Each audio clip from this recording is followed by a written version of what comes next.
فرماتے ہیں کہ میں مزدور لینے گیا، بغداد کے چوک میں مزدور بیٹھے ہوتے تھے، تو میری ان مزدوروں میں سے ایک نوجوان بچے پہ نظر پڑی۔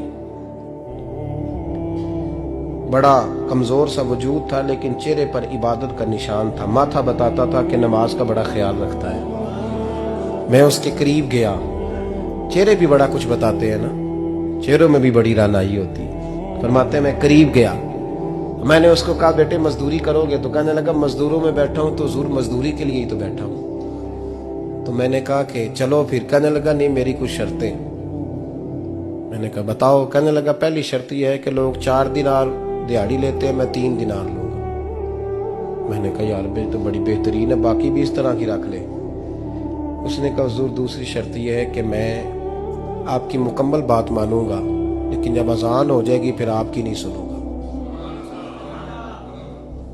تیسری بات اس نے یہ کی کہ حضور میں آپ کے گھر میں کام کروں گا پر آپ کے کسی سوال کا جواب نہیں دوں گا۔ کہتے ہیں میں نے کہا یار تو بڑا عجیب ہے، شرطیں تو مالکوں کی ہوتی ہیں۔ کہنے لگا جی بہرحال میں شرطیں لگا کے جاتا ہوں۔ فرماتے ہیں میں اسے گھر لے آیا،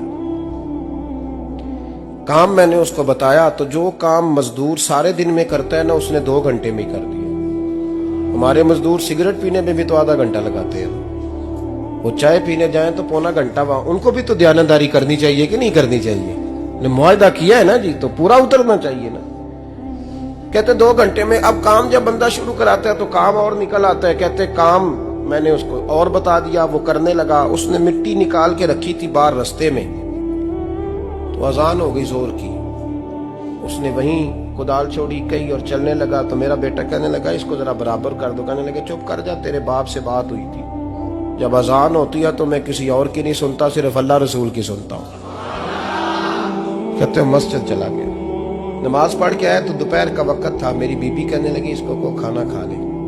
کہتے ہیں ہم نے کہا کھانا کھا لو، تو کہنے لگا میں نے روزہ رکھا ہوا، رمضان بھی نہیں تھا، نفلی روزہ رکھا ہوا۔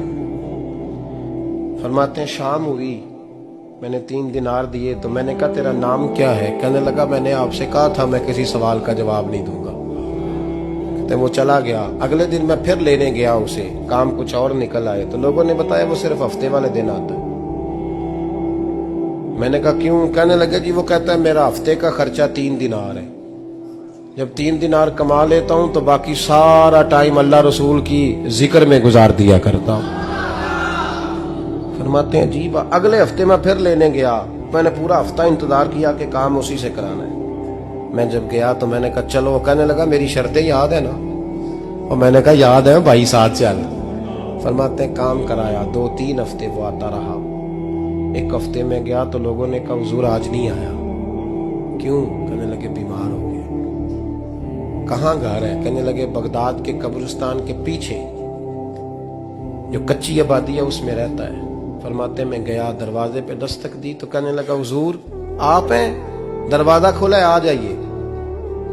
فرماتے ہیں میں اندر گیا تو میں نے کہا تمہیں کیسے پتا چلا میں آیا ہوں؟ کہنے لگا حضور اللہ والے ہو، آپ نہیں آنا تھا، ورنہ امیر تو غریبوں کا پتہ لینے کوئی نہیں آتے۔ کہتے ہیں میں قریب گیا تو کہنے لگا میں آپ کا انتظار کر رہا تھا، تیز بخار ہے، تپ رہا۔ جیب سے کچھ پیسے نکالے، کہنے لگا یہ پیسے رکھ لیں۔ ایک انگوٹھی نکالی، کہنے لگا حضور آج رات کو میرا انتقال ہو جائے گا، ان پیسوں کا کفن خرید کے صبح جنازہ پڑھ کے مجھے دفن کر دینا، اور جب دفن کرو تو یہ انگوٹھی لے کے عصر کے بعد ہارون رشید کے پاس جانا، آپ اسے کہنا میں نے ملنا ہے پر وہ آپ کو ٹائم نہیں دے گا، آپ اس کو آواز دیجئے گا کہ تیری ایک امانت ہے میرے پاس، پھر وہ آپ سے ملے گا تو انگوٹھی دے دیں، پھر آپ میری طرف سے فارغ ہیں۔ حضرت فرمانے لگے تیرا نام؟ اور کہنے لگا حضور وقت تھوڑا ہے، آج رات میں نے جانا ہے، بڑی لمبی معافی مانگنی ہے رب کریم سے، اگر مناسب سمجھے تو مجھے اپنے رب سے تنہائی کر دے دیں۔ فرماتے ہیں میں آ گیا پر اس کی باتوں نے مجھے ساری رات سونے نہیں دیا۔ فرماتے ہیں صبح بڑی مشکل سے سورج نکلا، میں گیا دروازے پہ ہاتھ رکھا تو دروازہ کھلا ہوا تھا، اندر داخل ہوا تو خوشبوئیں میرا استقبال کر رہی تھی، جب چہرے سے کپڑا ہٹایا تو اس کا تو انتقال ہو چکا۔